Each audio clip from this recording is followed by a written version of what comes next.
right, Kay. Let me talk to you about something real quick. You ready for this? Mm. Let me give you a little financial advice here. Let me show you a picture here real quick. Okay. Financial advice. Oh Yeah. Lord. Yes. You see what this is right here? I know what this is right here. This This is is the PlayStation Portal situation, isn't it? This is what you're gonna do. Is this not what you're gonna this do? I've is seen you. this is literally what I'll be doing later this week, throwing away $200 down the toilet as I fulfill my pre-order for the PlayStation Portal. You know, you could So- easily just hand me that $200 and you'd be fulfilling a better purpose. Right? What are we doing here? Here's cold hard cash right here for anybody that wants it in the chat. I'm literally just throwing this down the drain. All right, and as we go into the show, I'll get into how I keep on throwing money down the drain with GeForce Now and other things. You know something? I thought it was you. It might be me, because why is it that wherever I go, I have these great community members / co-hosts? Like this Saturday, I had Everborn Frivolous Purchase Saga, and now I have Frivolous Purchase Wolf. What's going on right now? Because every single month, you have to splurge and kind of throw your money away on stuff, and I'll be I'll be dumping some cash on the PS Portal, which, by the way, okay, I don't know, you seen some reviews of the PS Portal today? I have, yeah, I've seen some reviews. Yeah, folks are, I guess calling it a mixed bag is a very very diplomatic way of putting it. Yeah. But I think you'll probably want to talk about that. No. When I get it, I'll give you my full impressions and all that. Basically, it is what it is. But I'm excited for it. I'm actually looking to get use out of it, and I call it for what it is. It's a complete waste of money. What use are you looking to get out of it? Are you there to use it for the purpose that they say it's used for, or are you there to use it for some other purposes? Just throwing that out. Initially, it's going to be used to find an excuse to play more PlayStation titles. Okay, because because I'm the guy that instead of just sitting in front of his TV or monitor and playing PlayStation, I'm looking for an excuse to play it, somewhere else. Okay, you want to play it. You want to play it on the crown. Exactly. You want to play it on the throne, as they say. Exactly. So okay. But you see the difference, and this is why I don't bring the cap. The difference is I know it's a waste of money, and I call it for what he says while he's wearing a cap. But that's exactly okay. I know I'm throwing my money away. Okay, so okay. Let me pick your brain about something else real fast, Kay. That was because my timeline today on Twitter was dominated by two things. Number one, people laughing at me throwing $200 away on the PS Portal. And the second thing, of course, that, let's address the elephant in the room and let's talk about real quickly. Elephant Tusk Mario squashing Sonic? Is that the Elephant Tusk we're talking about? No. You're avoiding that one. Okay, I'm sorry. We're a couple of weeks away from that being official. Oh, come on, man. You might as well just give it up already, sir. Give me the numbers, sir. I need the numbers. All right? Give me the numbers. You see? This is why I'm not even going to bring it up, because these guys are just going to kind of wiggle and jiggle and shake their way out of all this. Okay. Yeah. I'm throwing this away on the PS Portal. I am good for my due, okay? When the time comes, you will have the needs if Mario outsold it, okay? The new name from Mr. Joanna Dark, the new name is John the Neeless remote stutter on missionary PC launcher gamer. Damn. Come on, man. Okay. All right. Okay. So obviously, let's address the elephant in the room. The timeline was dominated by the PS Portal, people making fun of it today, and of course, the Game Awards, aka the MTV Game Awards. All right, MTV what I call awards. Yeah, the MTV equivalent of the Game Awards, what I call at least. So obviously, man, Starfield didn't get nominated for Game of the Year. Neither did, or any Xbox title for that matter. At the end of the day, does it matter? Not really, but I guess it does. So, Kay, this is a PCMR show. Maybe we should be happy that Baldur's Gate 3 is on there. Okay? So, I mean, I think between the two of us, I might have played more Baldur's Gate than you have. I think I'm Yep. about 45 some odd hours in. Yeah, I've only played that game for about 4 hours. Yeah, I'm about 45 some odd hours in. It's fun, trying to trick the systems and all of that. It's a fun game, but like the fact that Baldur's Gate 3 is there and Starfield isn't, to me, is very odd. I mean, in a vacuum, it's odd, right? When you know the context, of course, you know what the hell's going on. But for me, like Baldur's Gate was scared of Starfield for a reason, and they for a reason. Even Baldur's Gate themselves, the devs, like moved for the purpose of Starfield, right? And like They'll tell you no. They'll tell you it's a Series S. Oh, actually, they told and on paper they told Schreier that they moved because of Starfield.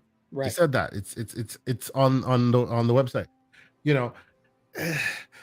I think that the political mumbo jumbo crap in the middle of it is what's causing this to fall one way or another. But by and large, both games, I would say Starfield more so deserves to be in that list. People are all of a sudden discovering that Bethesda games have jank, even though their jank has propelled them to start superstardom for years and years and years. Skyrim is spoken of in such high regard, but that game started off as janky as everything else. But this is the year when jank is supposed to keep them off the top of the list. But Mr. Joanna Dark, like he's saying, it didn't have bear sex. So, come on, Kay. You need a little bit of nookie with the bears in order to get okay. And this is where the smoke ends with me. I mean, it is what it is. Let's give it to let's really address the elephant in the room here and thank the man solely responsible. Okay? Stop it. Now you're going too hard, sir. Now you're going too hard. So I don't think he is singly focused on that. Come on. Congratulations, sir. Mission accomplished. No. That's just me throwing some smoke there. He is one man. He cannot be responsible for all of that because as was reported, 150, I think it was, or no, 110 outlets are joined in to this review process to nominate these 120, and I think 120 journalists and media. Exactly. So media influencers. So it's not one person's doing, and if it was a situation of where the others had more backbone, they would have fought for it. But somehow they all fell in line in a certain way.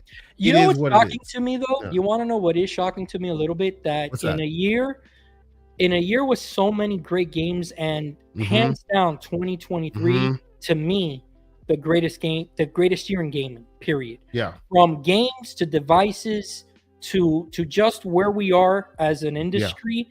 Amazing, dude. Like, I didn't think that in 2022 last year, I had no idea of the avalanche of goodness that was coming in 2023. And I hope that the momentum continues as we go.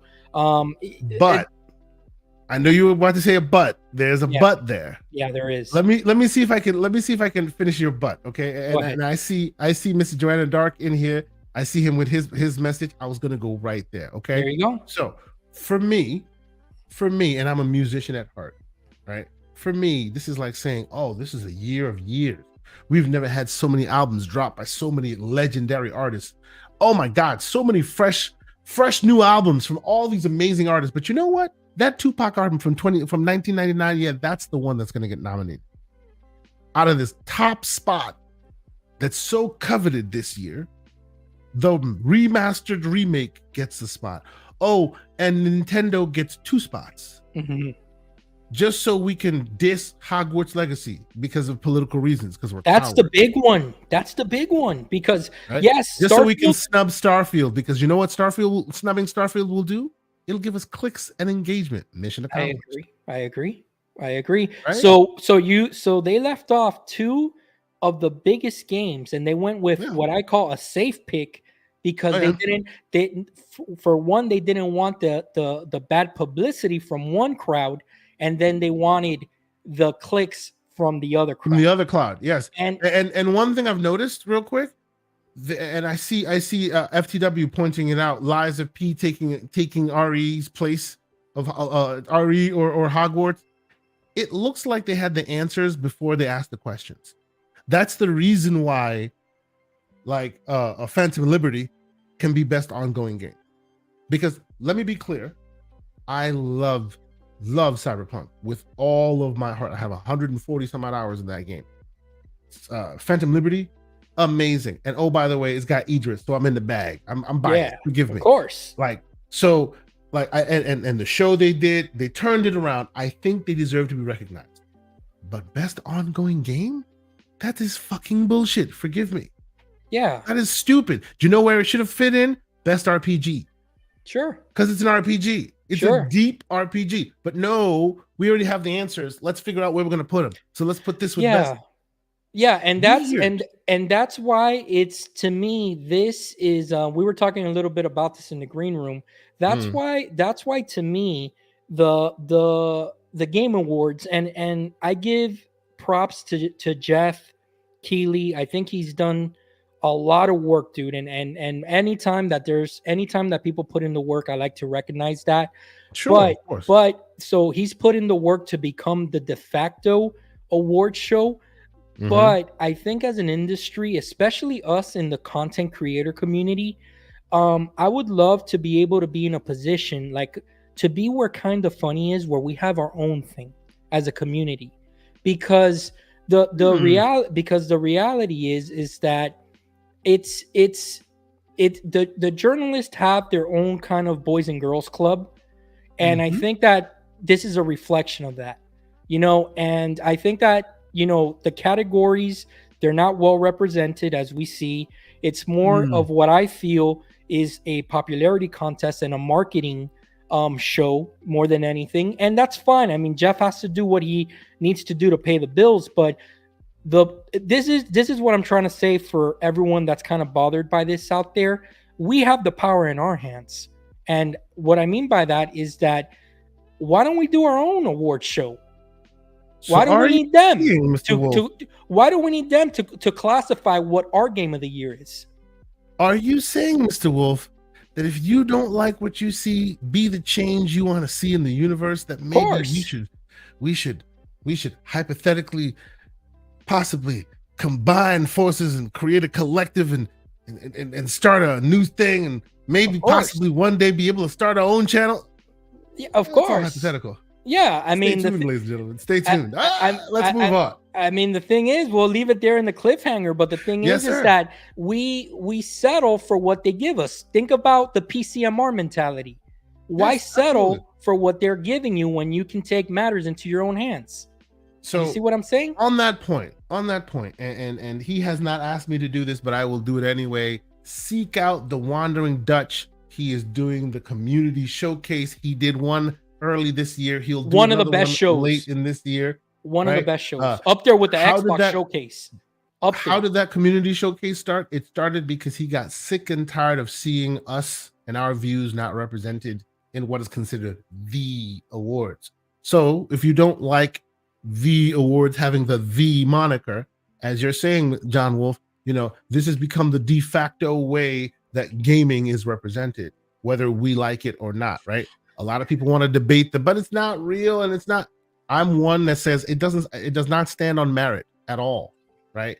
To me, merit, which is the prior focus, right? The specific focus that it should be on, that's the last thing that's thought about. And that because they don't allow for a full year's worth, because hey, Christmas season's around the corner. You have to learn to buy. So if that means something's released a minute after the show, oh well, too bad, it doesn't count.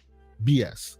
Right. Absolute BS. That should tell you from jump where their priority lies. So this show, an award show, if in a perfect world, if I was the organizer, would take place on the 1st of January, because that way you give New Year's Day. well, yeah, on New Year's Day, because a week after January, or the week of, right? Yeah, just to give time of any games that came out on the 31st. Just to give, of course, no, I get that time, absolutely. But I think that we as a community, we can do something about this, and we can do our own stuff, and then that's where I was about to go real quick.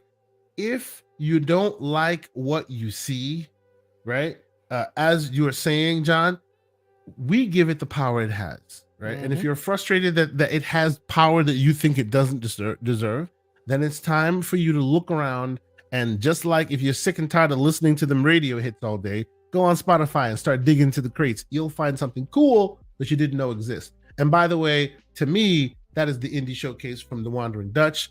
That is maybe some other things that you will see some of your trusted content creators will possibly be breaking open and filling you in on all the various interesting details coming shortly in 2024.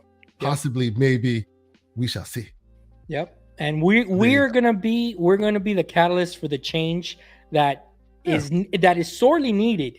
All right, in this space. That's the way I really feel about that. But I agree.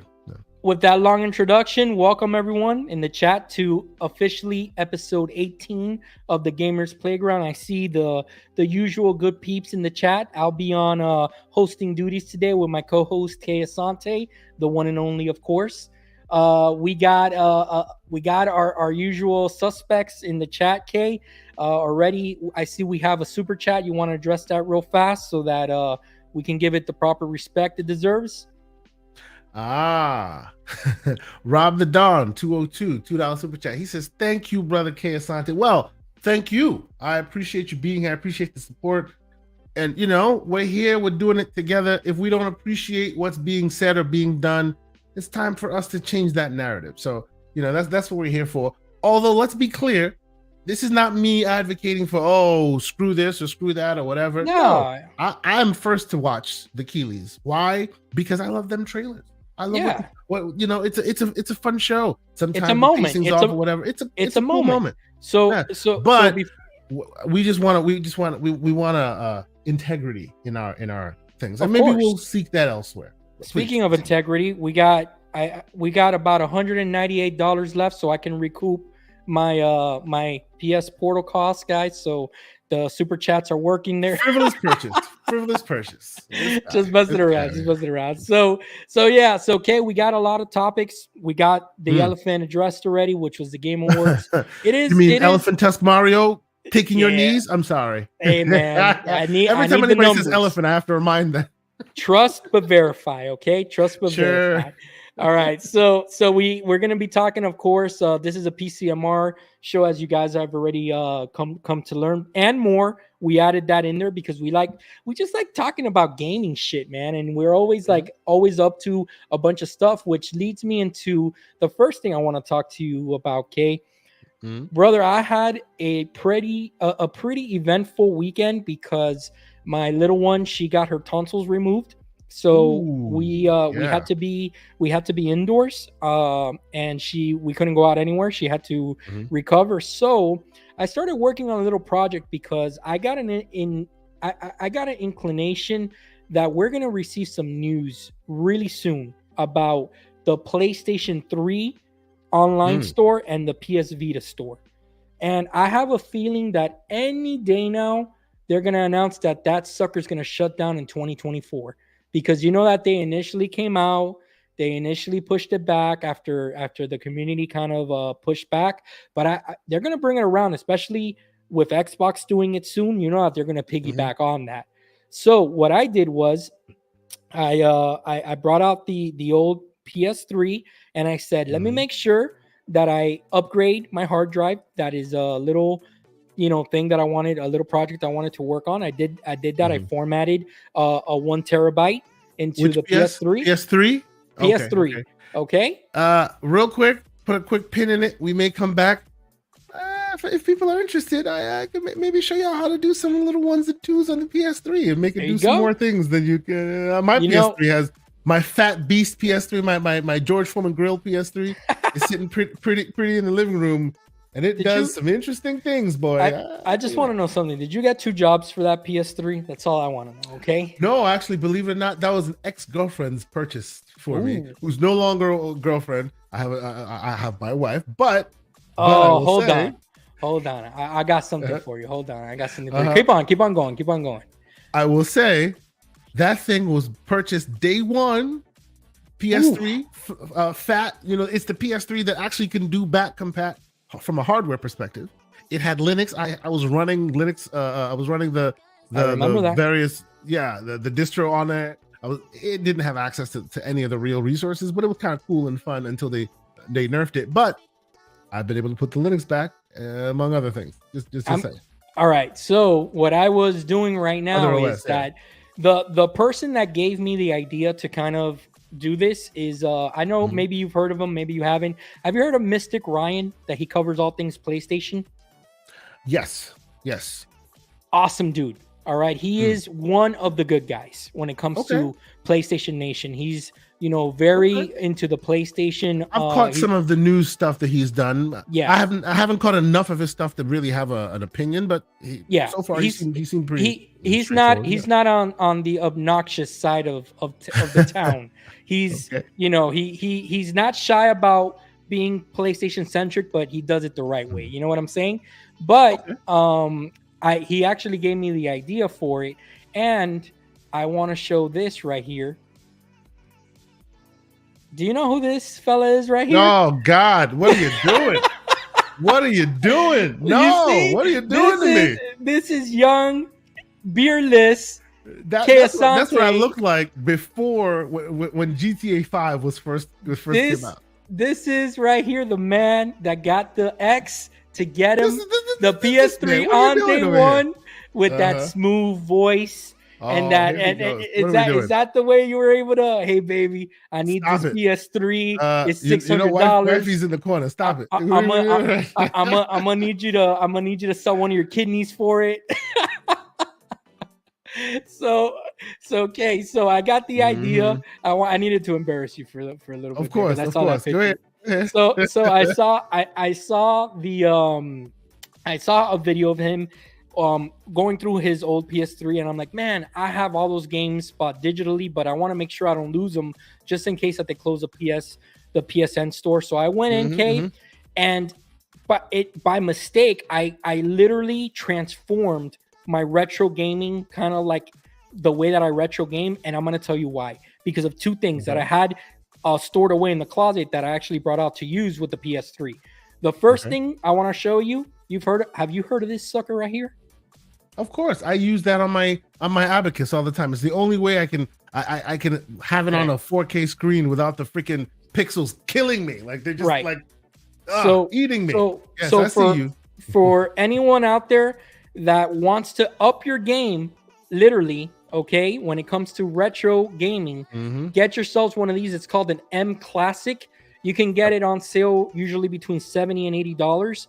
100% worth it, guys. It'll upscale your image to 1440p.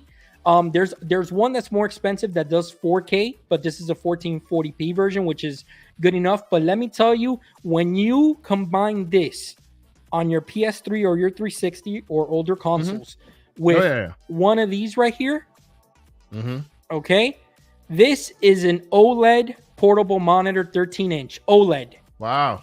Okay. So this is you outdid me on that one. What is it? 13-inch OLED? It's 13.3 inches. It's an OLED, and here's what do you got there? 17, but no OLED. It's just the LCD. It is. I'm gonna tell you why the OLED is important. Number one, for that crisp image and those colors, the black levels, absolutely. And number two, because 13-inch is the sweet spot, and I'll tell you why. Because when you use this sucker, all of the pixelation and all of a sudden the PS3 transforms into this beautiful image, and God of War Ascension, for example, looking real crisp and like a game you can play that nowadays. And don't get me wrong, look, if you want, I know that you have a workaround it. If you don't want to spend the $100 on the OLED, I know you got the Nreal glasses. You can use the Nreal glasses as well with okay, but that's not a fair comparison, because the Nreal glasses will cost you a lot more than that thing will. So I've like I said, I have now my little retro setup with my OLED portable, so I'm excited about that. That's something, and I'm telling you guys, for anybody out there, 13.3 inches, 13 inches, pause, is good for retro gaming because it doesn't blow up all those pixels. Okay. Sure. And of course, we're going to talk about it a little bit later, but if you're in the market to upgrade to the Steam Deck OLED, I'm sure that is going to also make your emulation, even better. But Sure. Kay, one more thing I want to talk to you before we go on. There's one more thing that I kind of combined for the PS3 experience, and I know we're going a little long with this. No, go ahead. Have you heard of this? I don't see it from that distance. What you say on it? This is a Brook adapter. Oh yeah. Okay. Yeah.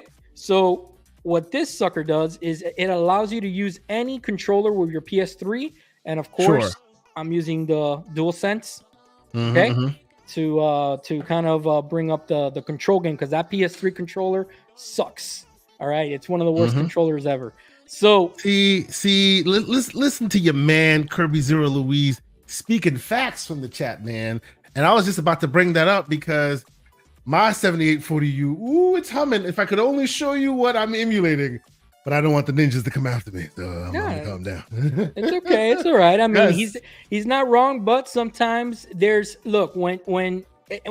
not telling anybody a secret here, especially you. There's something special sometimes about using the actual hardware. You know what I'm saying? Of course. And if you have the luxury of having stuff and having this stuff stored away, don't let it collect dust. Find the use for it, and that's what I did. So. Speaking of which, shout out to the man, Wandering Dutch. We were talking about you, good sir, and your indie show that you put on. You missed it. Yes, we were praising you more and more for the great indie showcase you put on that seems to get better with time, because then others come out in their pale imitations of the greatness that yours brings. So Dutch, yes. I'm not trying to blow smoke up your what. That show is top 2 for me, tied with the Xbox showcase this year. That's how good of a job you did, brother. It was fantastic. And thanks to Wandering Dutch, you know how many games I have in my wish list on Steam because of that show? That insane. So Kay, we're looking forward to the next indie showcase that will hopefully set a new standard, because we sorely need some merit-based accolades in this absolutely space. But I'll move on with my snarkiness. Go ahead, sir. And Dutch, if you weren't here, we kind of touched up on that. Maybe we as a community should do our own game awards. Just saying. And since you know how to put on a show, maybe that's a little idea. Maybe instead of a crystallized award thing, maybe a custom shiny controller or a console of some kind. There you go. We shall see. Those are some ideas we're throwing. Yes. Look how many game awards I've won. Look at my shelf up here with all the trophies. Okay? So look at my virtual shelf with my virtual background, while my dirty hamper's back here somewhere. All right, so okay, let's get into our first big topic, because I know that you want to cover some stuff on your end, and we'll get onto your stuff at the second half. Okay, let's talk about the big news that came out of nowhere last week. I wasn't expecting this at all. I don't think anybody was. And I sent you a text. I know that you were on your anniversary with your wife, which, by the way, congratulations. Everybody, put some champagne glasses and some champagne there in the chat, because Kay and his wife celebrated 11 years together. What an accomplishment, and to many, many more. Beautiful, man, beautiful. So thank you. Talk to me about the Steam Deck OLED, brother, because that caught me off guard. And let me tell you something. Yeah, I know what the gripe is. It's not the next great follow up to the Steam Deck, but not a gripe. It's not a gripe at all. I have no gripes for this thing. I think look. To me, it's not about a hardware thing. To me, it's about the fundamental ideas that you're putting forth when you're coming out with hardware, right? You want to come out with hardware and impress people and let people know that, hey, it's all right if you are not going to buy in day one. We're going to do right by you, right? And they've done right by their consumer, right? By and large, the TLDR of this situation, if you have one of these, getting this is optional. Right? It really is. Yes, the battery life there is better in certain instances. Yes, they've done some optimization, but still not to a certain level where I this becomes trash overnight. It's still just as good. Absolutely. Right? This is not even like as I understand it, although there are very good optimizations in place, this is not an Xbox One to One X scenario. No, That not was at even all. more drastic. Yeah, no, not at all. That, This right? is more of an Xbox One VCR to an Xbox One S. Sure. That's what No, this I'll is. give you that. Yeah. Obviously, the screen really matters for those who really, really love that screen. And let me be clear: if that screen wasn't a factor, if the screen was the only factor way back when, I may have been buying into it. But as I'm very DIY, I'm DIY in my nature. I always try to find solutions for things. And speaking of that, I will have some solutions for people who have FOMO about like missing some hardware, or maybe you want to get more out of your handheld. I have some tips for that. But as I'm a DIY kind of figure it out yourself kind of dude, when the first problem that showed up and everybody was like, oh yeah, we love this device, but the screen sucks, the solution became Nreal/Xreal glasses, right? And I kind of am a victim of my own success there, because these glasses are better than any other screen you can get on the damn market. Like, yes, it's not exactly your solution that you're looking for, like a bigger screen device, but you put this on your face and it's not debilitating. It doesn't look strange. It's just your standard Ray-Ban style things. And it puts a 110-inch screen OLED on your face, right? And oh, by the way, you press the button on the side. It has secret functionality, secret button presses. You double press. It goes from 70 to 90 hertz to 120 hertz right here, right? You want to do 3D? Yeah, you can literally take games or movies or whatever, double touch the thing, and it turns this into a stereoscopic screen so you can see 3D stuff, all while plugged into a single USB-C cable to your device, whether that be Steam Deck or ROG Ally or whatever handheld you have, right? And using this as my solution has made the Steam Deck OLED cool, but even that's not as big as this one. Yeah. And that will give you 90 hertz. This gives you 120. So no, I got you 100%. It's not a cost-effective solution for me, right? But it doesn't stop the fact that they did genuinely great feature updates here. So if you're not a Steam Deck user, or if you're not a person or somebody who's been on the fence and aren't sure about it, I'd say this is the perfect device to get. This is great. It does the job.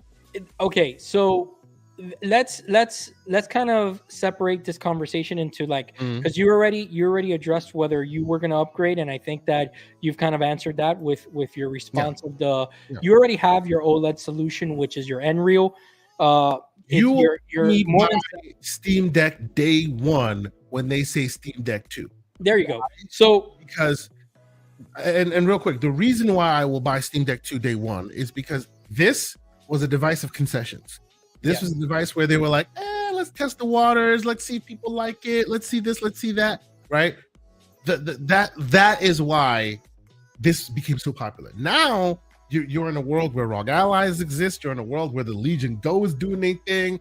I'm talking 64 gigs, on a device, 2 terabytes, all the bells and whistles. There's no way Valve will go, will try and be, very middling as far as resources are concerned. I'm sure you'll get your standard $400 device, but the next one you'll see a higher end one too. I'm hoping. Probably the day one, because they are very good at thinking these things through. Yeah, so I'll ask you a question after I finish kind of going over this, and then you'll give me your opinion about it. But where I was so impressed with Valve here is that they could have easily just thrown an OLED screen on it and call it a day. Sure, and call it a day. You mean Abacus OLED? I didn't say it. That was for you, Joanna Dark. That was for you. Right? I'm sorry. And a little kickstand that comes out of the back. You know what I'm saying? And change the color, to the white Joy-Cons, whatever. So, but honestly, I'm so impressed that they pretty much said, how can we make a mid-gen refresh and really make it matter and to buy us time for the next device, that we release eventually, so that people can be satisfied with it for maybe a year or two more, right? And okay, right off the bat, the OLED, of course, that the OLED sells itself, the image quality that you get with an OLED is so much better than an LCD. But what about the fact that they even address the battery, brother? And I know that it's not a 65 watt battery. They went with a 50 instead of a 45 watt.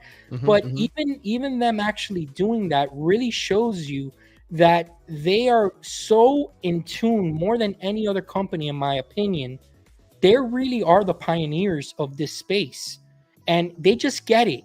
There's no other way to describe other than they just understand what is needed in this portable PC space, that I feel that they're really gonna drive the market forward now, because now the expectation, they've done two things with this release.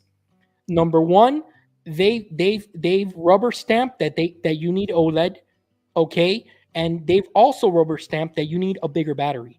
Those two things, I think, going forward, you're going to see it 100% on the Asus ROG Ally 2 if it comes eventually, on any Lenovo device that comes. Aya Neo is probably going to get in the OLED game and bigger batteries. Why? I think Aya Neos are probably the only other ones that have OLEDs now. I didn't know that. Dark, if you're in the chat, let me know. I think they may have been the first to really get OLEDs on their screen, if I'm not mistaken. But they've always been like the Apple of handhelds. They're debilitatingly expensive when everybody else is like trying to be cost effective, you know. Yeah. My only pushback on you a little bit is I would not credit, and you know, y'all know me. People accuse me of spending gay bucks. Be careful. I will not credit Valve for all of that, because you want to keep on getting this. Stop it. Careful. You can give me that, but not them gay bucks. No, I'm giving that. That's going into the Jim Ryan retirement account.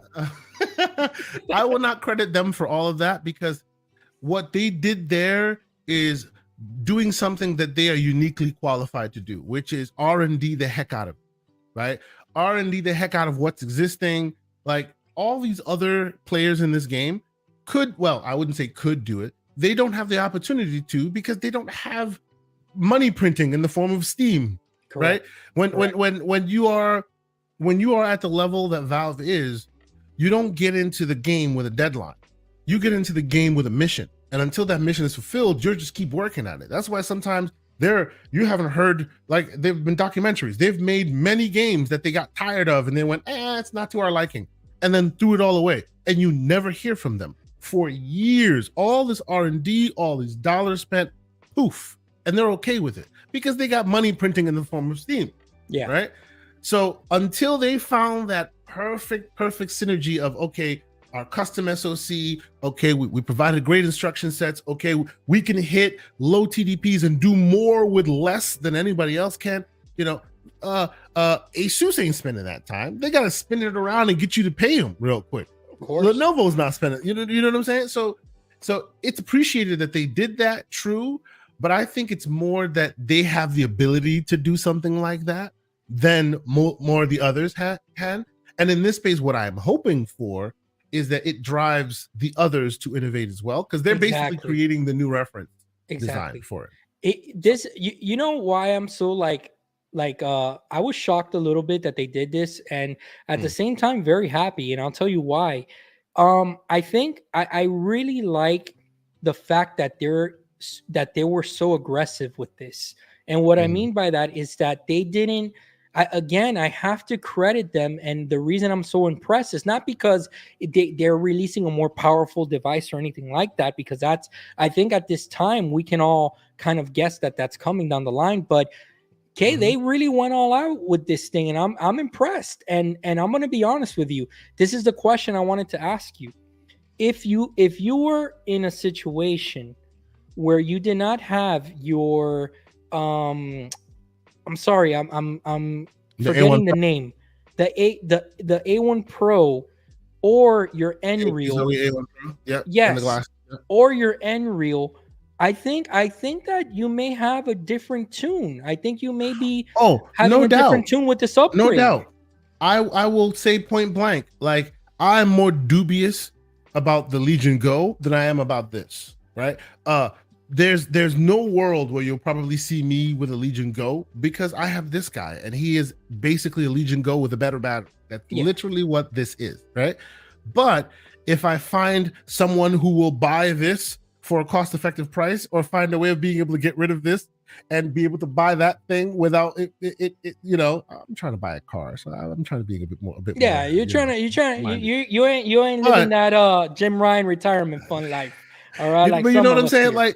Like if and when, like if I find myself being able to replace this, I have no issues getting one of those, because this thing is better in, by and large, in all the places you want it to be. It's It's lighter. not a. It's lighter. It's It's more light. powerful. It's lighter. The Lasts screen longer. Yeah. the Mhm. screen is second to none. Yeah. You're gonna have you're gonna have. In fact, I think that it has better thermals. Again, the haptics are better.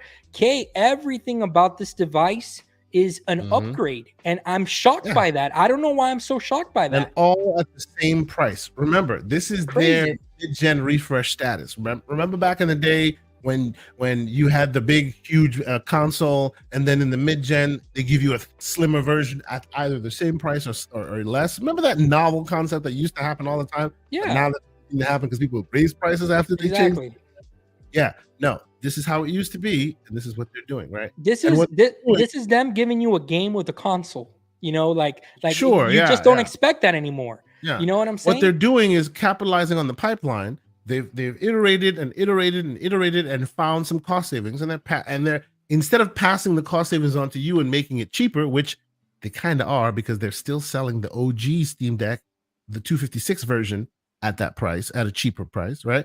They're then adding more to it and giving it to you for the same price, which honestly I think is super cool. Now, before we move forward, I just want to stop for a moment and look at this picture, because it looks very weird.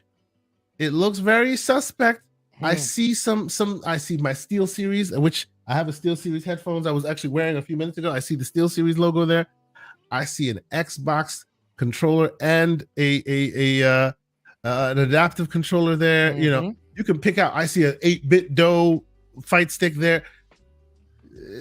I understand this is a marketing thing, but they're keeping their friends pretty close here. Oh yeah. It's Oh interesting. yeah. It's interesting. Yeah. Oh Yes. yeah. Yeah. Now I Mhm. will tell you this, and I think that this is where I think. Look, I'm gonna throw a prediction out there. I think I know Mhm. where Valve is going next with the Steam Deck 2. I think that the Okay. Steam Deck 2 is going to be Switch like, in the sense that it's gonna have a dock that's gonna make it more powerful when you have it docked. I can I don't know why. I think that they're heading So what you're towards saying is that you're route. stealing our idea Yep. for an Xbox hybrid and Yeah. bringing it to Steam. I think You that know, they're gonna do it first. you know, I hate to say it, but they would have an easier time of it than Microsoft would. They would, Absolutely. Yeah. because they wouldn't have to contend with anything. It's just hardware. They Yeah. wouldn't have to contend with any of the layers on top, which was the software layer, which is the changes to various pieces of software. No, they could just, hey, you dock it now. That the dock now, the unfortunate nature of this, right? And I say this, and you'll probably throw your virtual tomato at me because you are already in the AMD camp, but I'm not a fan of AMD's hardware. Hmm. I'm just not. They've been good in the handheld space, but now we're talking about going to buy a dock that specifically has like an eGPU of sort, that would a discrete GPU that would then be within this dock, so that it would then interface and give it more capabilities.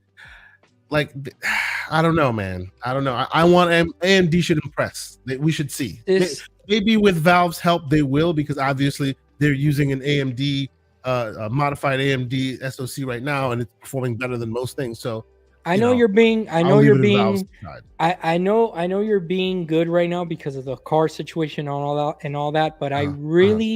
I really in the future want you to invest some time with the Adrenaline software, because for the last 2 weeks I've been kind of deep diving in it, Yeah, and I've been using I Adrenaline. Yeah. I let me tell you, I'm Mhm. impressed with some of the things that I'm seeing. Ultimately, we've had this conversation before where I feel Mhm. like if um, Nvidia's still just a notch above when it comes to certain things. Well, Yeah. a lot of things. But I think that AMD does have a good place in the market, especially Mhm. with the things that I'm learning and some of the things that I'm seeing. But I will tell you that that's where I think that Valve is heading towards that hybrid console handheld market. I don't know You why. know, I it just see it sucks that coming. you're saying this because myself and Everborn Saga have been proclaiming this on the console side for months now, and that is twice as hard to do as just Steam as Valve doing it. Why the hell did I not think of that? But here you go. You know what I didn't think of? Where I am going. I'm almost convinced because it's easy, right? It's easy, way easier than what you're describing. I'm almost convinced that the next Steam Deck device you'll find before Steam Deck 2 will be a desktop, not a desktop, but a set-top box Steam Deck, Okay. like a almost for your living room. Gotcha. And I also think that for them, they have one big hurdle to jump. Okay, I feel the big hurdle being that they need to get closer to having almost 99.9% compatibility with Proton. Once they get there, and once they really can say we almost all games work across, it doesn't matter if it's Call of Duty, if it's Destiny, if it's all the big players. That's the thing. You when you say all games, but when you say all games, you just mean games with anti-cheat. That's what you mean, because they have all games except games with anti-cheat. And by the way, even games with anti-cheat work if you, the game developer or publisher, want to work with them. Because what happened? Obviously, people were playing Destiny on Steam Deck, but of course, then what did Bungie start doing? They started banning people, right?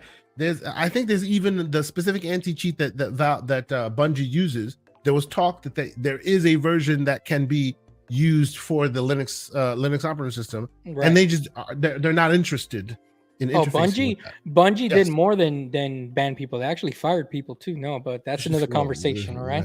So seriously speaking, I guess what I'm saying in that regard is it's not a hardware limitation. Business has to get on board, right? And until business gets on board, there's just no way Proton will become that single pane of glass, that single source. Because you always have one company going, I don't give a crap about this, and that was Bungie back in the day, as far as getting full Proton compatibility. I don't think your Call of Duty will now be against it, right? We see Call of Duty in now the Steam store. Right. In short order, I expect them to, if not already, I expect them to soon be able to traverse that divide. Apex Legend can already be played on Steam Deck in the standard way, right? Those are the hurdles. A matter of time. Yeah, those are the final hurdles that I kind of see them having to jump to really reach that mass consumer. That's just me personally, and maybe I'm wrong, but I just think that those are the mass consumer. You know what they need to do to reach the mass consumer? They need to do what Asus did, and unfortunately, Asus may have already poisoned the well, and that is get a deal with Best Buy. Oh, okay. That's what you do. You want mass adoption? Don't sell it from the Steam store. From nobody. They're at GameStop, by the way.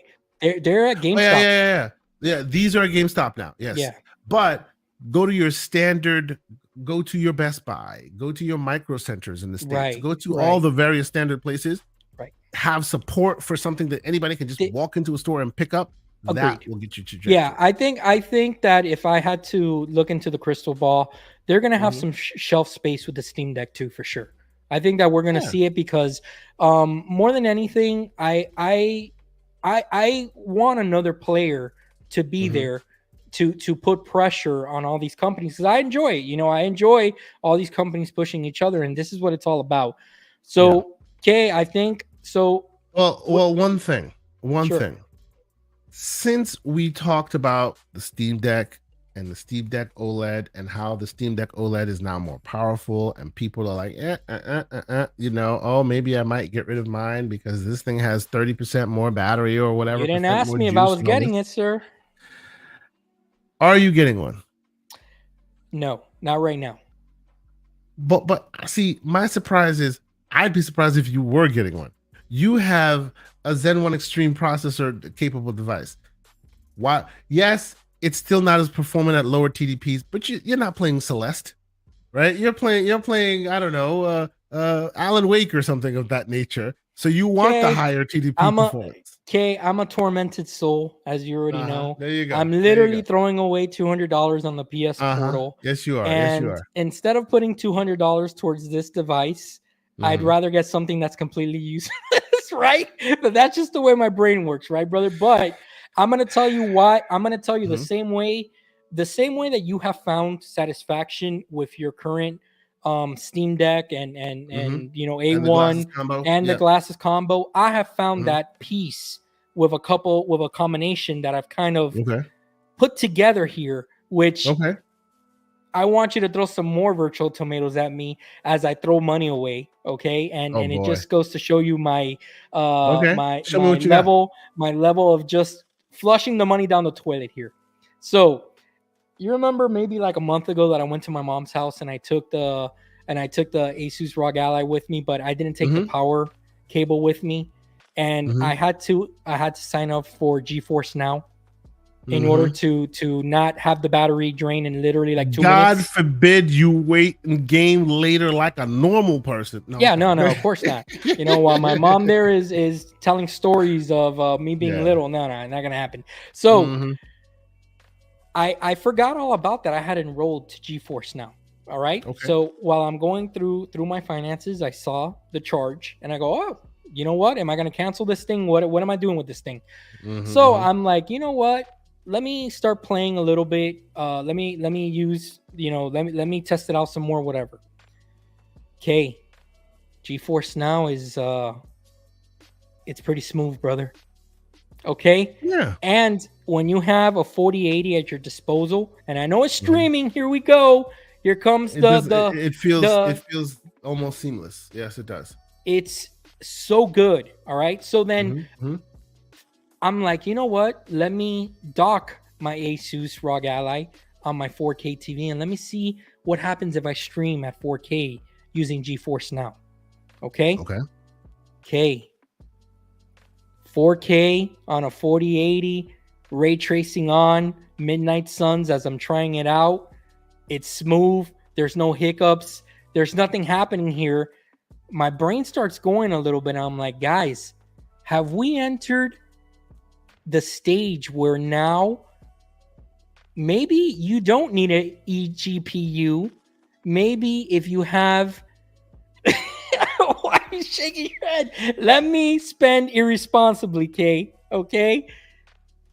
It's working real well. Now, the only hurdle for them is that not all games are there because of, you know how it is. All right. You live in Florida, sir. I want you to talk to me after one brownout that lasts for more than 20 hours or something. So talk to me about how that works. With that said, I know we're not big fans of cloud gaming in the masses. Okay, the masses. Don't put that on me. I'm a fan of cloud gaming. I'm a fan of gaming of any kind as long as it's appropriate where you need it to be. So people who are like, cloud gaming sucks. No, it doesn't. I played a lot of cloud games and they were fine. No. And okay, you want to know what I learned between Stadia and now GeForce Now? What's that? For the naysayers of cloud gaming, 100% the future. 1000% the future, how the mass consumer will game in 10 years. I'm telling you. Yeah, of course. No, but why do you think Samsung offers Game Pass and a controller? There's no console there. It's just streaming from the cloud to that TV, using compression, using the smoothing technology to clean up all the compression and all the artifacting and all that. And by and large, most people can't tell the difference. It's just the troglodytes among us that are very difficult, that don't want to be able to I know what you're talking about. This too is an option. I know what you're talking about, by the way. So, what am I talking about? So let me ask you. This is my Pepsi challenge to you. Okay. I'm gonna super chat you right now, $10. All right, to this stream. And the reason I'm gonna do that is because I want you to sign up for 1 month of GeForce Now. Okay. And I want you. Hold on a second. I'm gonna do it live while everybody can Uh-huh. see. Okay. And I But before want you you. do, you need to wait. But yeah, continue. Go ahead. You Okay. want me And I want you to try it out on 2 devices. I Okay. want you to well, one device really, but in 2 different ways. I want you to Okay. try it out on your Zoe device. Okay. You're gonna see how much longer your battery lasts, and you're gonna Sure, see because how you can much just put the better, TDP in like 2. and Yeah. you're gonna see how much better and how smooth it is than even running it local. Okay. And you're not gonna have fans blowing and all that good stuff. All right. And number 2, I want you to hook it up to your 4K TV or your 4K monitor and give me some feedback on next week's show. So, okay, I will do that for you, but you should be Yes. warned. You should know that Let me was send the part super of the. chat right now. You do your thing. You don't have to do that. You don't have No, to- no, you don't have to. I will I'm sign gonna up. flip. I'm gonna flip the bill because I believe, knowing But you, hear me. that you're like me, Mhm. a tech head. You're gonna stay subscribed. I'm telling you. Well, no, but here's the deal. There's a reason I'm not subscribed to GeForce Now today. Okay, I've had GeForce Now for like 6 years. Why have I had GeForce Now for like 6 years? Because from the day the NVIDIA Shield came out, the set-top box, they had a beta to GeForce Now. And if you had the NVIDIA Shield, you had access to GeForce Now for the length of the device's life. I've had GeForce Now. I've been able to use it, stream it to my 4K screen for a long time. The only time they stopped allowing that is when they turned the GeForce Now into an actual service, right? Which was last year, right? And when they turned it into 2 years ago, when they turned it into an actual service, then they gave you like a grandfathered time period, and then if you didn't want to sign up, they dropped it. I know it's a use case. I know it works. When you are in an ideal scenario of like Wi-Fi bliss, this thing is second to none. It's perfect. But that single point of failure is a big issue for a lot of people. And because we live in a world where our internet connections vary, we give it short shrift, right? Look at that. Look at FDW. It sucks for me. If you have trash internet, I'd say it sucks. Okay, but that's exactly the point. Okay, but I strongly believe that between you being at home and you being in your workspace with probably good internet, you're gonna have a change of tune. Well, okay. I will say not in the workspace, because I work in a location where if you start doing that and streaming internet, yeah, them ninjas will come after you. Oh, okay. I'm not even on x.com on let me ask you a question, because I've used it like this. In fact, I posted a picture today on Twitter of me having a little cafe con leche and my Asus ROG, which was at 30% battery, and I said, wait a minute, I can tether the internet 5G, and guess what, Kay? It was working pretty good. All right, ray tracing. The only part of the equation where me personally would be like, is because, yeah, it's true, it will work. I won't say it won't work. I'm not saying it's to be denied that it won't work, but that single point of failure. So if we live and of course we are PCMR, so we're going to talk about it on this show. If you live in an area where you have 5G, and I'm not talking about that BS 5G that T-Mobile or AT&T tries to sell you. No, I'm talking about the millimeter wave, wave 5G, the stuff that's super, super fast as your home South connection. Korea. South Korea but then you see your battery just go as you're doing it, because it's just that fast. It is gigabit speed on a phone, right? In that world, and that's a very difficult world, because let's be clear, the more open the internet is, meaning the more powerful the internet stream, the shorter the distance, right? So if you want it to be blanketing your city with 5G, real 5G, they got to have like a little mini router on every corner of every street of every block, because it's very short throw internet. So no one ever, like, if you see 5G and you're like, oh, it's so fat. No, it's not. It's not real. It's 4G plus. It's right? 4K, the real 5G 4K. stuff, it's like 4K, exactly. Yeah, gotcha, the real 5G stuff. I went to Rhode Island like some weeks back, and you sit on a corner, because Verizon has like actual 5G towers, and you open your eyes, and it's like your phone is overheating in your hand because it's going at like 2 terabytes per second. It's just insane. It's about but to only blow in up. that small corner. You know what I'm saying? But that's the reason why I'm like, it'll take time for us to get to that world where everyone has internet and can handle it. But when we get there, I have no doubt that this is the future. But until then, sir, I apologize. I must insist that there will always be a need for local rendering. Oh, I agree. Even if it's just for the small, minute, those of us who insist on seeing games in their full fidelity, if you know what I'm saying. You know what I'm saying. What you got there? The real real Mario RPG? Okay, and he had to say its name. Like you don't know anything about YouTube demonetization. Oh, my bad. I'm a rookie at this. Okay. Needless to say, I got a long way to go. I'm still learning the ropes here. So, needless to say, for certain reasons, there will always be need for local rendering, sir. I'm just gonna put that out there. Gotcha. You know yes. Gotcha. So let's catch up on a couple super chats. Go ahead. Continue, because some of these are kind of hilarious. Yes, Mr. Joanna Dark. $2 super chat. You know what? I will leave you to read this one, sir. Go ahead. Mr. Joanna Dark, $1.99. Thank you, sir. We appreciate it. John Missionary PC Handheld Setting Gamer. Listen, Mr. Joanna Dark, I wouldn't be bragging when you champion, all right, the Nintendo Switch while being the king of the handhelds. I don't know if we can call you that anymore, all right, since you kind of championed the Switch. He's king of the abacus. Go ahead. What's that right there? And then, of course, we have Mr. John Wolf, $10. Thank you, sir. He says, GeForce Now Fund, go Sonic. What does Sonic have to do with GeForce Now Fund? Because you're going to see how well it works and how fast it is. Let's talk about it. Sign up.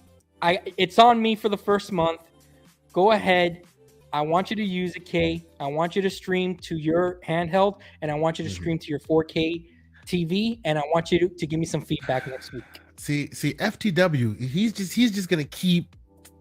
He's gonna keep fulfilling all of my quotas, man. He's just telling you exactly what I'm talking about.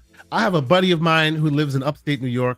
They pay like too much money for what is basically 1 meg, 2 meg up and down. Right in that world, you're not going to be fulfilling that prophecy. But I do hear you. If you're in an ideal scenario, chef's kiss. Which I think you are.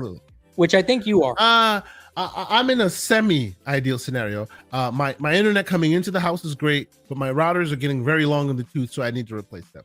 Okay. But you know what? Before we move forward, though, I had to recognize Michael Santiago with, first off, a great logo, which I'm like, Mike. Doctor, that's cool. He says this podcast is so good.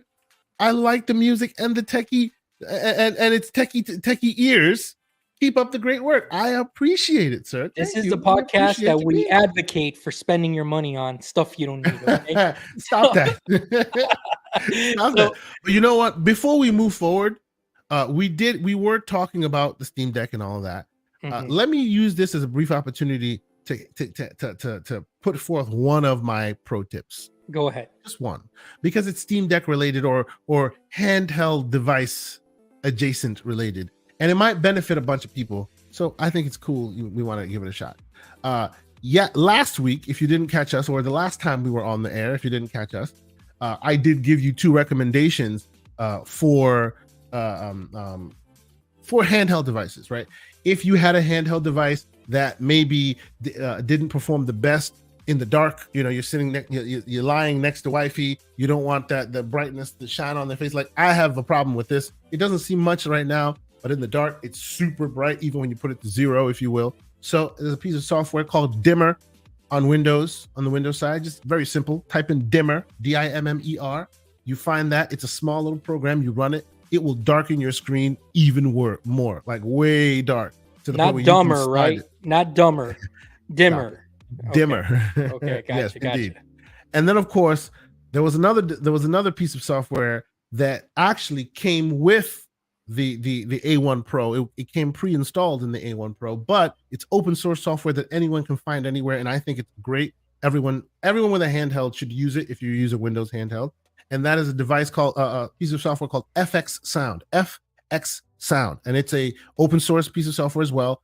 It uses like it basically software AI to upscale to bring out your music better. You set a preset and it opens it up. And I mean, you know, you've seen all those reviews, and shout out to the Fox and shout out to Retro Game Corner. You see them do the side by side. Well, this is the sound of this one and this is the sound of that one.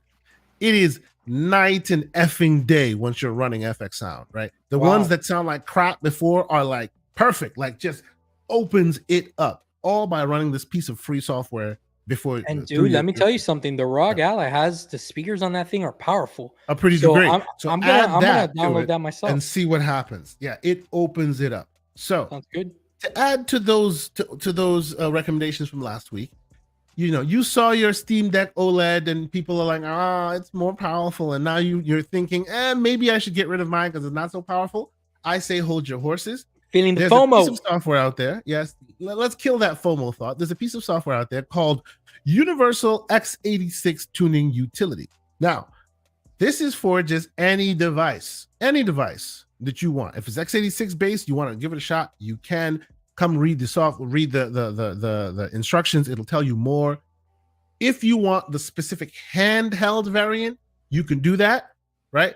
And the UX version is created specifically for Zen devices, because more often than not, you're talking an AMD device, right? Because a lot of AMD SoCs have found their ways into this thing, right?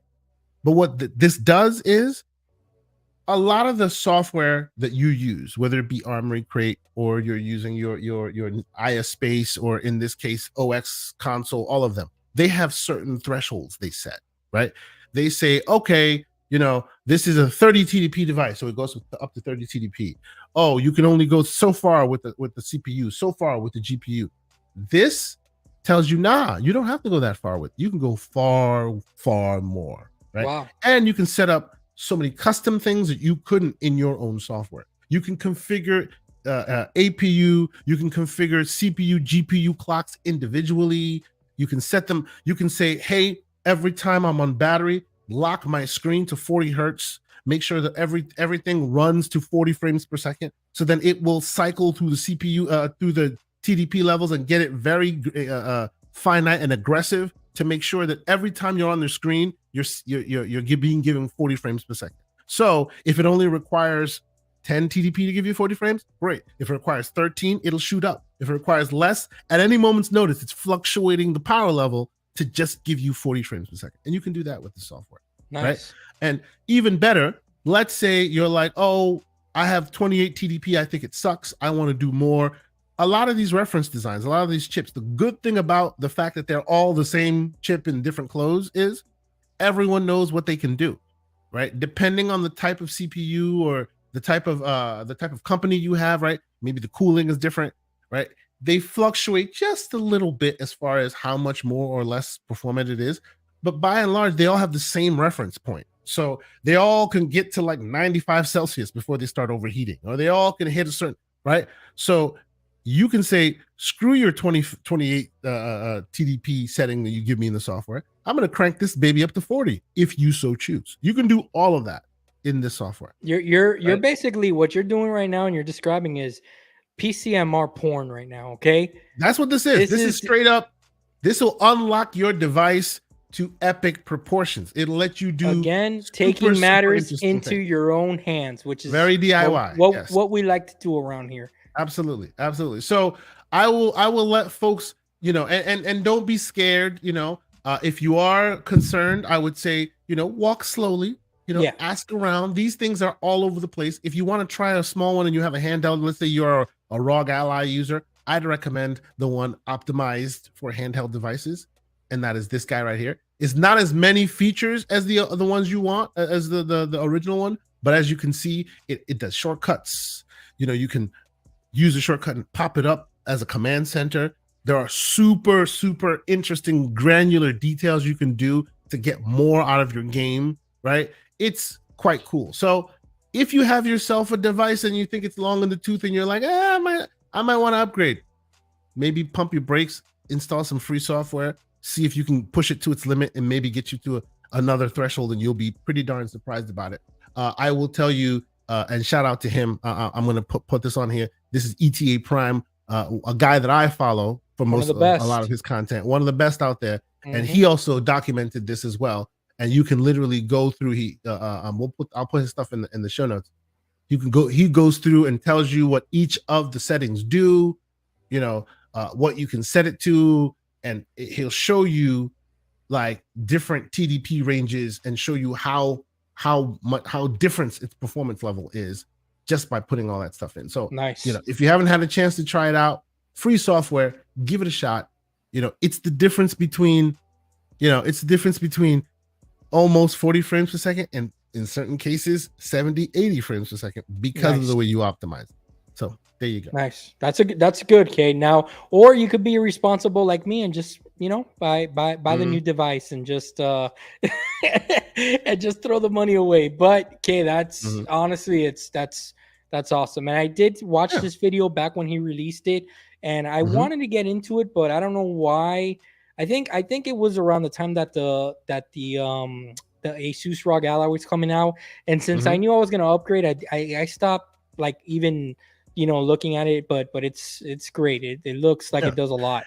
And by the way, this software here is for Windows, but that's because Windows needs it. On the Linux side, on the Steam Deck side, there's a million and one of these that really crank it up to nth levels. You can do so much even on the Linux side as well. So, you know, if you're looking at your device and you're going, oh, I wish it could do more, look around. You'll probably find software that'll help you do more. Yeah, definitely. Okay, I want to ask you a question before we move on to the final portion, which is something you want to talk about, a little project that you know we're going to be working on. But I want to pick your brain with something for anybody that might listen to this or anybody in the chat, and I want the chat's interaction too. If right now with the players and in the portable PC space, right? Let's say that I came to you and I said, hey, Mr. Asante, I'm in the market for a PC handheld, my first PC handheld. What do you think I should buy between the ranges of devices out there? You know, price which one would I pick? Which one would you recommend at the moment right now for anyone? And I know that there's caveats to this because, again, there needs to be a questionnaire that needs to be asked. You know what I'm saying? Like, for example, are you subscribed to Game Pass? Do you have any games in your library? This is the questionnaire. What kind of gamer are you? Are you a gamer that enjoys games like Celeste, or must it be Call of Duty and Cyberpunk? Are you a subscriber to any platform one way or another? Where is your port of call when you want to play a PC game? Because you know we have these troglodytes that tend to hate PC launchers. So all those are questions that need to be I've been using more launchers here and there, and it's still annoying. Which I ran into problems with one, but that's a conversation for another day. No. So okay. If you are a console main and this is your first jump into the waters, I say go Steam Deck. Why? Yes, I say console man. I didn't say Xbox. I just said general console man. If you're Xbox, yeah, there is a argument to be made for the Ally, right? Or a Windows-based device. But I think, and even folks who have argued with me eventually come around to my view of things. The reason why you are a console player is because you want that seamless experience. And by and large, there is no more seamless of experience than a Steam Deck. Like, you just wanted to press play and go. You just want to hit play. You want to go buy your game. You want to hit play. You want it to work. Bam. Steam Deck. That's it. You don't have to know a damn thing about anything. All you need to know is you turn it on. I log in with my account. I went to the store. I hit download. I hit play, and it plays. It'll tell you wait while it does a whole bunch of the other stuff in the background, but that's what it's for. If you are a person who wants to jump into the waters, right, in that way, Steam Deck is your way to go, right? For now, right? Now, obviously, that'll come with some concessions. It means you're probably going to be able to play most of the games of today, right? the less performant the game, the easier it is to play it, right? And this being Valve and this being a Steam Deck that's been so popular, even games like Cyberpunk have Steam Deck preset modes that will that will get you to a performance level that will be sufficient, right? Yeah. Not every game is that way, and right now that since they've added a bit more horsepower to it, you can imagine it'll last a little longer than that. But for the middle of the road consumer who's specifically for console, that's the one, I think. It's getting better. But, yeah. But if you're a PC guy, that makes the waters a lot more interesting, right? You could go the Ally route, but I don't like the Ally screen. I love the 120 hertz. I don't like the huge bezels, the 16:9. I'm not a fan, right? You could go the Ally route, but that's where I have a problem. Their Armory Crate is okay, but you still spend a lot of time in Windows land, which if you're a console player, you don't want to spend your time in Windows land, right? You can buy one of these guys, which is the A1 Pro. I love this device, but you take the support into your own hands, because the minute you have an issue, you're sending it back to China and spending a lot of money doing so. I probably wouldn't recommend that if I were you. Why I bought it is because it has the best battery life of all of them, right? It has more RAM, more CPU, GPU combination for a cost-effective price than any other device on the market, bar none. They got it one right. Of the hugest, yes. One of the hugest problems I had for a long time was I love these glasses, but they run off of the power of whatever device you're running, right? So two things.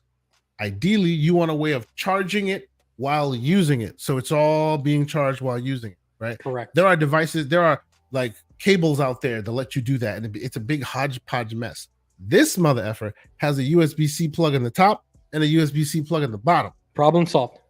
You see what I'm saying? Yep. This mother effer has a standard USB-C port and a USB A3 port, so there's no need for any of the blah, blah, blah. Docking station? Who needs a docking station? It's got a hard metal kickstand that will not break like the Abacus.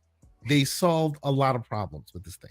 The only problem is, if you happen to not win the Silicon Lottery and you have a problem, you're on your own, right? So I can't recommend that. So if you like a big 8-inch screen and you're a Windows guy, it has to be Legion Go at this point. Okay. It's basically your options depending on what you want. I think that you literally summarized me in a nutshell, because how did I start with my PC journey? Through the Steam Deck.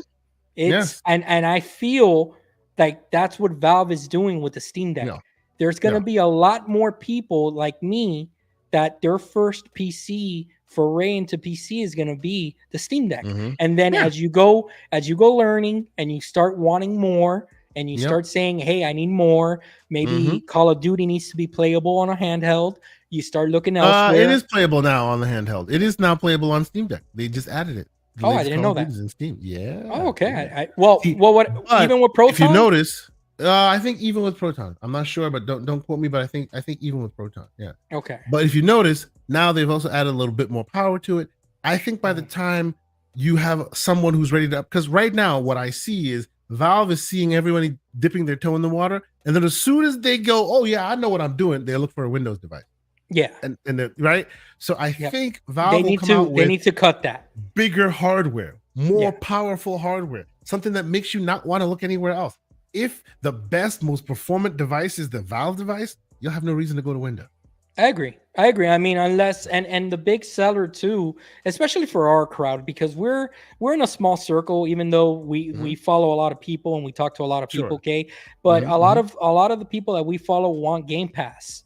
But there's also a lot of people out there that just buy their games on Steam and they don't have a problem with it. Buy their games on Epic. I don't know why you would do that, but they don't have a problem with it. Okay, so but you know what? That's the solution to that problem. And I don't know how that needle will be thread. We were talking about it on this weekend show as well. Yeah, like, there has to be a world where, and shout out to cheap plug if you haven't checked out this weekend show, GCP this weekend. It's really a long one, but it's one of my most proudest ones, because we really had some deep conversation, technical, very well understood, very well thought out of the gaming industry and AI and all this. So check it out if you haven't checked it out. But yeah, on that show, it was also discussed this exact scenario. And yeah, I think it's not a straight shot at this point. I don't think it's a straight answer. It depends on your use case. And there's really no wrong answer out there right now. I agree. If anyone's on the fence, Except for just maybe a Portal, PlayStation Portal. Maybe that's it. hey man, when I hack that thing and I'm doing stuff, I will be jealous okay? when that happens. All The right. minute Well, you heard K. Asante bought one is because he found out how to jailbreak the listen, thing. I think that you're gonna have a GeForce Now moment with the Portal, with which you're gonna become a believer.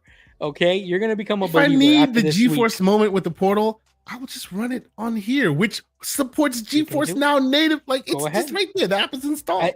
I use it on there too. I want you to use it on all devices as you can. I funded you for a month. Okay. So I want your feedback next week and your He needs the homework done. He needs visual representation. raw and uncut. Okay. And I know you're gonna give it straight. All right. So Kay, let's move on to the final section, brother. Hey, I now. know. Let's move on to the final. Oh, we got a super chat real fast, and then we'll move on to the little project that you want to talk about that we're gonna be doing.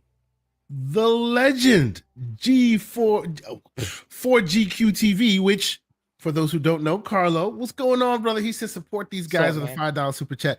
Thank you, sir. I'm honored every time I see him on this network, on this channel. I follow this man, watch this guy's stuff all the time. You know, he's been able to bring titans from the mountain just to come and talk to him. So I'm always impressed whenever I see his stuff. Appreciate you being here, good sir. Obviously, if you're following us, you know who this man is. If you're not following him, you better be, because that's crazy. Anyway, so the project you wanted to talk about. All right, so there are lots of different pieces of tech that we do. You know, we play around these waters and all of that. But where do you keep your important information? Where do you keep what you file your taxes, or the pictures from your friend and your family and all of that? If you notice, for a while there, Android and iOS and all of them used to be like, put all your stuff here. We're here for you. We'll give you all this space. And the minute you started putting everything on it, now they go a monthly charge. They get me every month. Right? They get me every month. Exactly. Isn't it crazy that our FTC will go hunt down a gaming company for not doing right, but they'll let iCloud sell you a 64 gig phone, iPhone, and then give you 5 gigs of storage? How you gonna fit 64 gigs into 5? Yeah, that's the Lena Khan way right there. Maybe you talk to them about that. That's just me. You know, they give you 5 gigs to get you hooked, and then they don't allow you to use your own different storage. It has to be theirs. Needless to say, I, being the DIY guy I am, like to have a place where I store my stuff. I keep OneDrive. I have a OneDrive subscription that I share with my family. I was able to get a good deal, so I pay like $60 a year for it versus the $100 a year you usually pay. I pay about $60-something. Check on Amazon. Check during Black Friday. Those deals are there. If I find them, check me out on Twitter.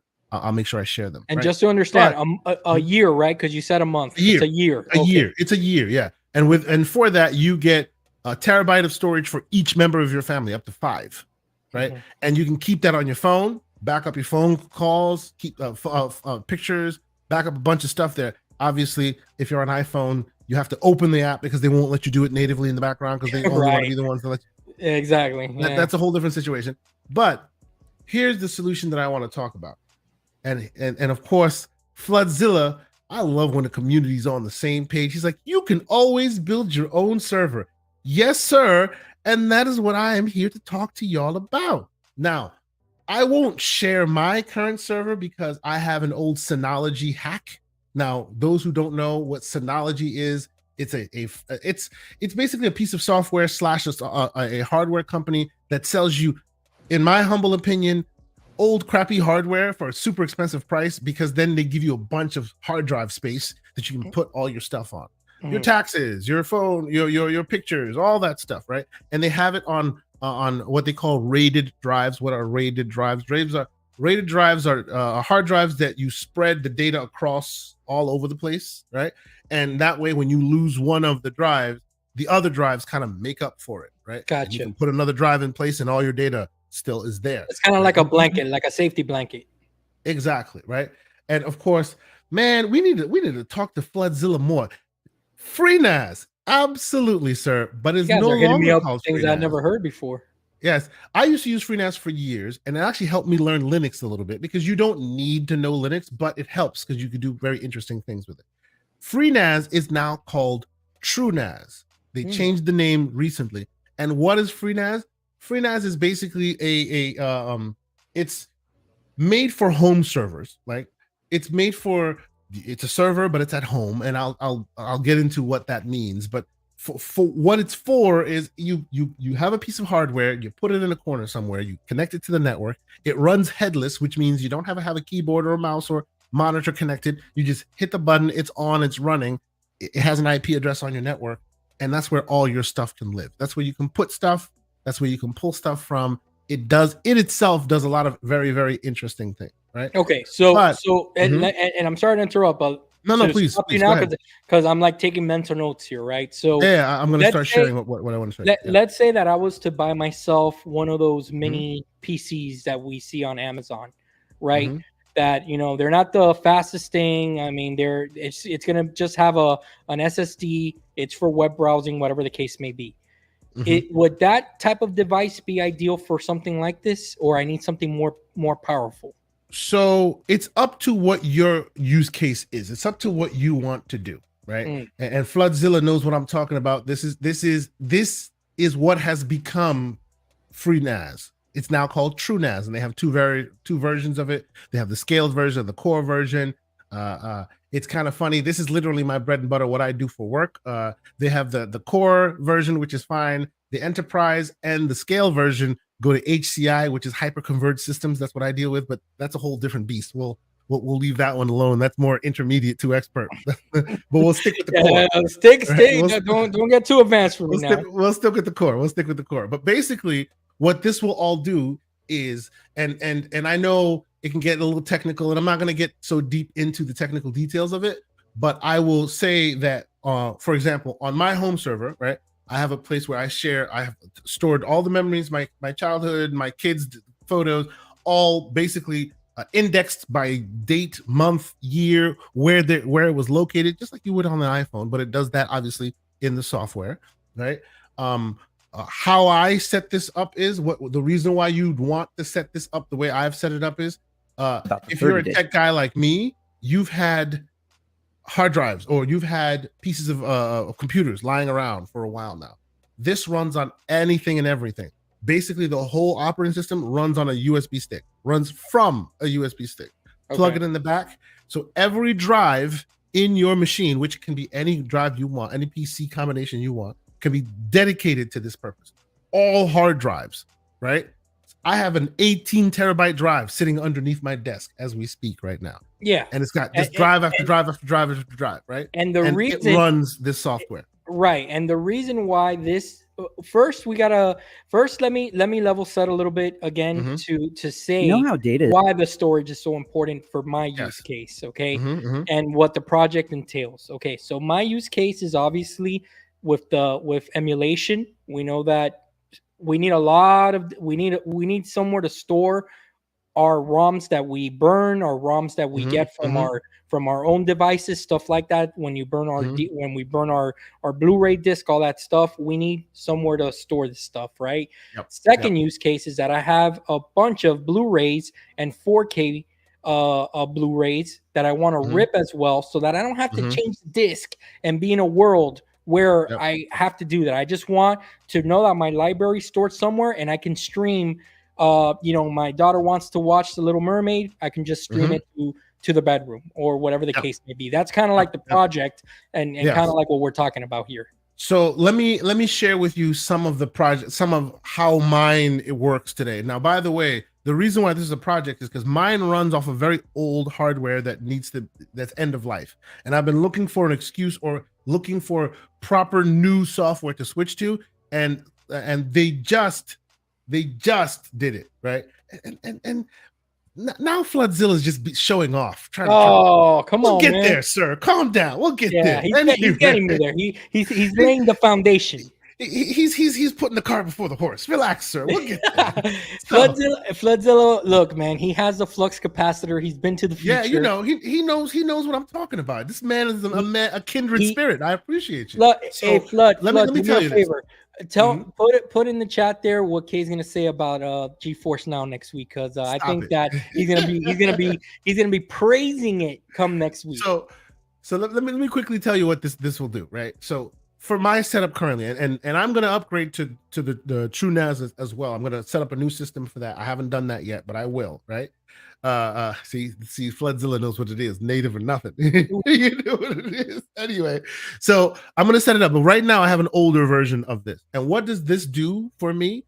I have an 18 terabyte drive. Well, not one 18 terabyte drive. I have like many drives that equal about 18 terabytes, right? But not a physical one. Everything that you described, it makes up 18 terabytes of what you have. Yes, it's drive after drive after drive after drive. And they're not SSDs. They could be if you want them to be. These are old school spinning drives. You can also get a bunch of SSDs as well, mechanicals. I have hybrid drives, which are half mechanical, half SSD, and they move drives storage back and forth based on old storage versus new storage. Needless to say, why you want to put this together is so like I have like this old school system where whenever a show is on TV, wifey wants to record it, it's not on the air right now, we'll watch it later or something like that, or I want to tie it to Netflix, or I have a Netflix account or another account that I want to use.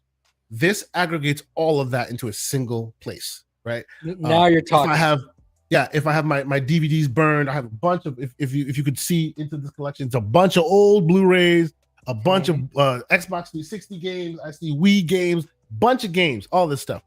Ripped all those, put them on the home server in a driver location, right?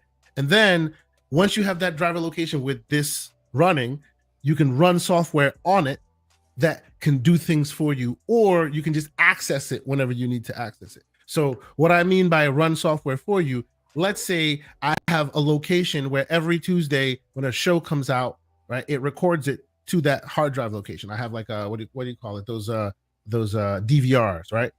Yeah, exactly, something like that, right? Or a DVR, and it puts it in a specific location. I now have it set up in my home server, and my specific setup right now, where it'll look at the name of the DVR show, right? Pull it into a piece of software, as Floodzilla just said, called Plex.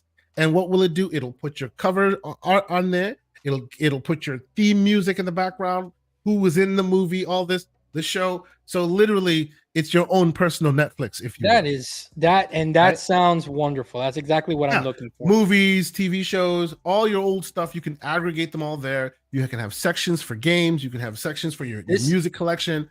Let me circle it back. This home server. Let me circle it back to gaming and why it's so important, why a project like this is so important for emulation and for gaming and for game preservation. You see this disc right here, X-Men Origins Wolverine for the 360?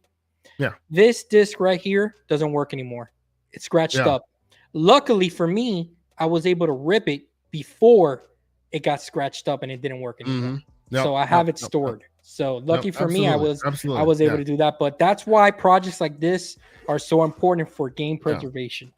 So what I'm doing as far as all of my old game library, I have like old CD discs. Like I think y'all saw it on Twitter. I built a new machine.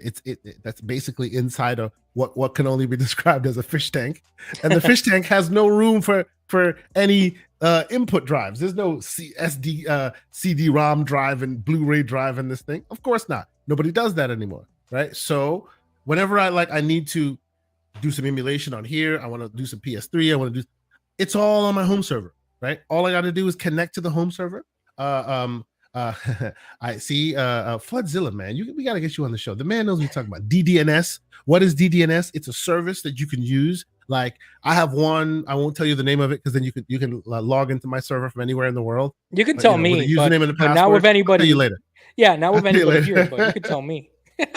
I'll tell you later. You know. Oh no, my by the way, Floodzilla. Mine was a Height 60, HYTE 60 case.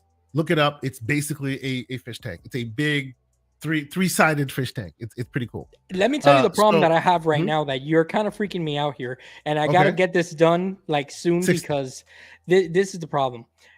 Where I have all my stuff stored that I've burnt, and I spent hours doing that, dude. Okay, figuring out how to do it, all that good stuff is literally on 2 8-terabyte hard drives, mechanical hard drives. That is scary. You lose one, I've lost that before.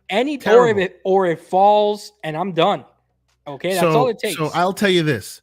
As you know, I think I've said that before. I was a musician in my former life, made a lot of music, played a lot of music. I used to DJ, used to perform all this stuff. Lost so much of my music on spinning drives, music that I've created, right? That you, of course, are a moron and don't put backups of, and you just put it all on a drive, and then the drive dies. No. So, and by the way, when I say I have 18 terabytes, that's not actually true. I have more like 20 something terabytes, but because of the way the drive is rated, because it needs to keep storage for backups, right? It calculates how much do I need in order to save you if you lose 1 or 2 drives, right? And then it gives you that amount of storage. So then it'll always be calculating and making sure there's headroom to breathe in case any drive dies. That's amazing. Right? So that's why you want something like this, right? You can set it up once it's set up and it's working, right? Like I've had mine working for years. I can always be secure in the knowledge that not all 5 drives are going to die at once. Maybe 1 will go. And when 1 goes, it'll tell me, oh, 1 is going. And then I can replace it, put another drive in, and all my data is still saved. So, right? okay. And I also have an offsite as well. Tell me, because right now, after I recover from the Jim Ryan retirement account donations, tell me what I need to get set up. Yeah, how much am I looking to spend here? That's the best part about this. That is the best part about this. Specifically, TrueNAS Core, any device will work. Anything will work on here. Anything. So even the example I gave you, like one of those $300 small PCs. Yes, but it's about the storage, right? So if you do that, you're going to end up having like an external storage drive, which is fine because that will work. But the best part about this is if you really want to use it to its fullest capabilities is it needs to integrate with, it needs to have multiple storage devices so it can RAID it up so that it can give you that level of security. You don't have to use all those pieces of the puzzle, but you'd want to. So this is a project for, I'm upgrading my machine. I have a new 4090. I had to get rid of my old motherboard. I have an old motherboard kicking around. What am I going to do with that? I have 2 extra, some gigs on it. You don't even need your graphics card. You can literally use the onboard because you're not going to ever use that for anything. All it needs is RAM and CPU.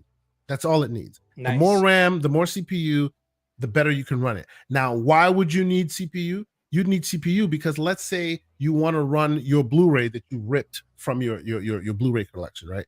That Blu-ray is like 50 gigs. Blu-rays are big, fat monsters, right? Mm-hmm. Now you want to watch that on your phone because, oh, by the way, Plex is on any and every device known to man. You can download it on Xbox, download it on PlayStation, download it on your phone. It's on iOS, it's on Android, it's everywhere. So as long as your server's online and accessible, anywhere in the world you have an internet access, you have access to your library. Boom. Anywhere in the world, right? So here you are in freaking China somewhere, and your system is at home, and it has to send you that 50 gigs. Nah, homie, it's not gonna work easily for you. So what it does is it does this thing called transcoding, where you can set it up so, hey, if you're using a device that's small form factor, 7 inches or whatever, maybe you'll only send a 720p image over instead of the full fat 4K. So it's literally converting the 4K image into a 720p image, transcoding, and then sending it to you. So you'll need overhead for that, right? Oh, you're watching a show, your wife's watching a show, your cousin's watching a show, the buddy that you gave access to your system is watching a show. This happens to me a lot. Like 15, 20 people are sucking from the internet teat at the same time. You need overhead, RAM, storage. Gotcha. Right? Okay. So that's what that's for. But I think it's an interesting project we should start like really looking into. Yeah, we're gonna do it for sure. You can do super interesting things with this. You can set up things where it'll search a specific hard drive location for stuff, and every time it finds it, oh, that's the TV show. All right, I got it. Now I'm gonna put this on it, put that on it. So like for my friends, outside the United States who may not have access to Game of Thrones when it's on. I have it. I DVR it. I put it on my Plex server and I watch it whenever I can, and so can they. That's awesome. Right? Anybody can, right? As long as you log in and I give you access. It's not like open source. It's almost like a VPN tunnel to a Netflix device. Yeah, it's a VIP service. So I see what Kay's doing. He's charging his family on a monthly basis. Okay, to the K network. The K network. What I'm doing? I'll tell you what I'm doing. When Netflix went, nope, you can't share your passwords anymore. They went like, what's the other solution? I'm like, shut up, give me your passwords, and I created this thing. I'll do it myself. Ever since they've been quiet. Yes, exactly. Yeah. So as far as your hardware is concerned, like, I like the machine down here. I think it's I think the machine down here is using an i7, maybe 10th gen i7, like a really old socket. I'm using like 64 gigs of RAM because it's like DDR3, like way old.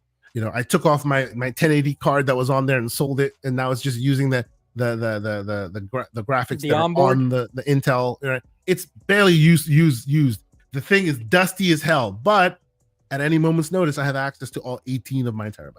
Yeah, we're gonna bunch of stuff in. We're gonna. This is a project that we're definitely gonna do, especially in early 2024.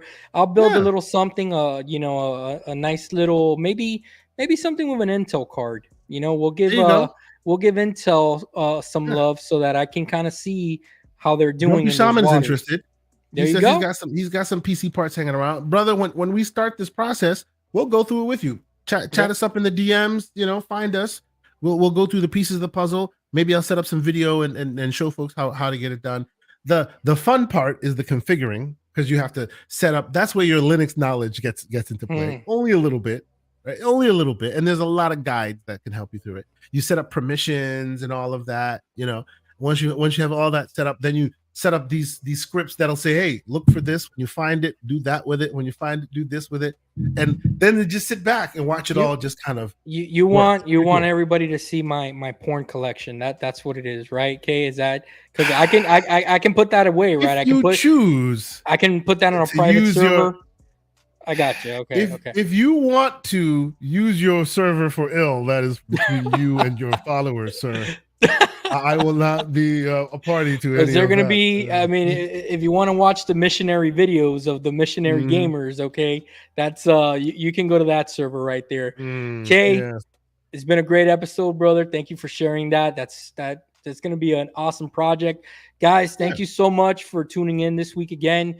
Me and Kay are pretty much at the end of the road of episode 18. Kay, we're almost at number 20, brother. Can you believe that? Can you imagine? Yeah, it's kind of crazy. We just started this up. We're technically a few episodes more than that, but we had a couple of 0.5 episodes, which you can still watch because I haven't gotten rid of those. If you want to watch the dumpster fire, go for it.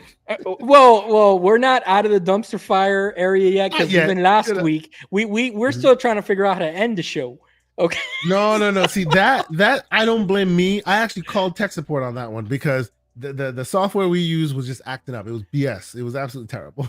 Oh man, Floodzilla, anytime, man. You know. Yes, sir. Yes. Awesome. Me and Kay come on here, man, and we just like talking tech stuff and gaming, and that's what this show is all about. That's why it's PCMR and more. Okay, that's going to be kind of our new thing going forward because, you know, the last couple of weeks, Kay, I think that we've kind of enjoyed kind of talking about our controller collections, about gift ideas, about you know the Plex project that we want to do, you know, all this stuff. So thank you so much, guys, for tuning in. Thank you so much for the super chats again. The channel appreciates it. And guys, even though one thing, real quick, apologies. No, it's okay. Before we go too far about those super chats, we appreciate what you guys do. We appreciate the support.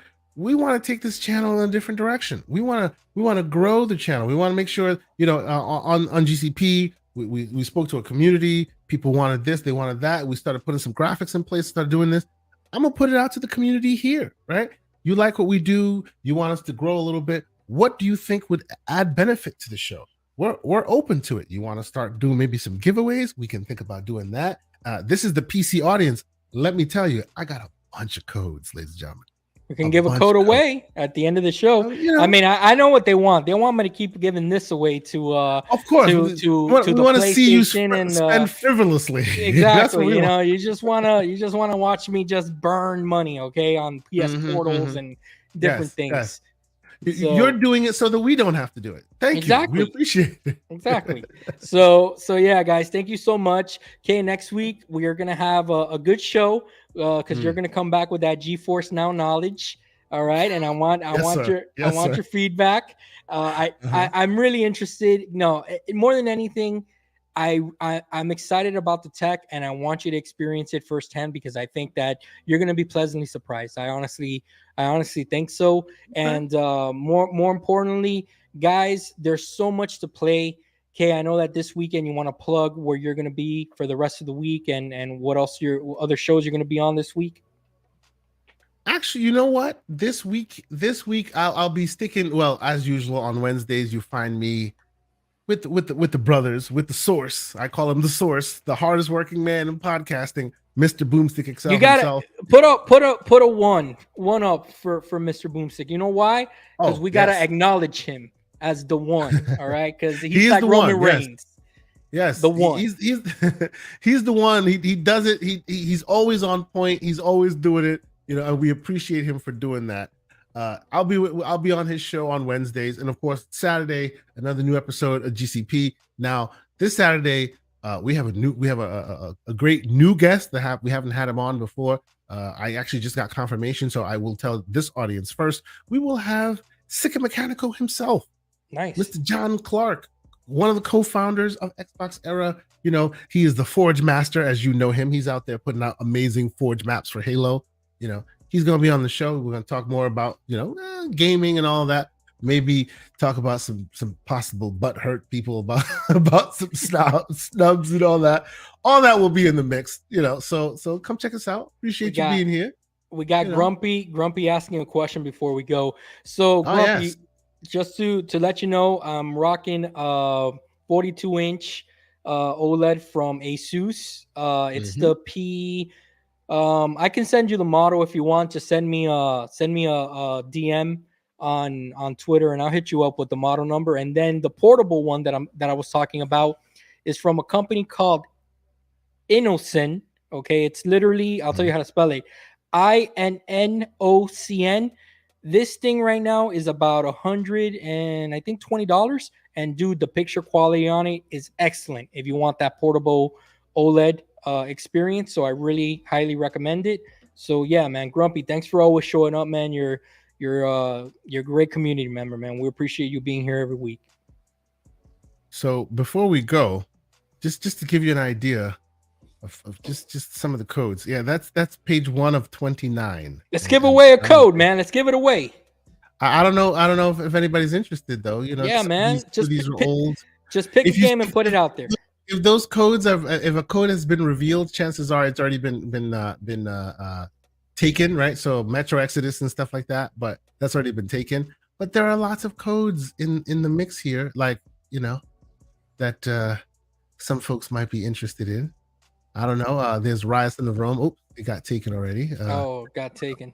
Ring of Pain, Radio Commander. Some of these I've never heard of before.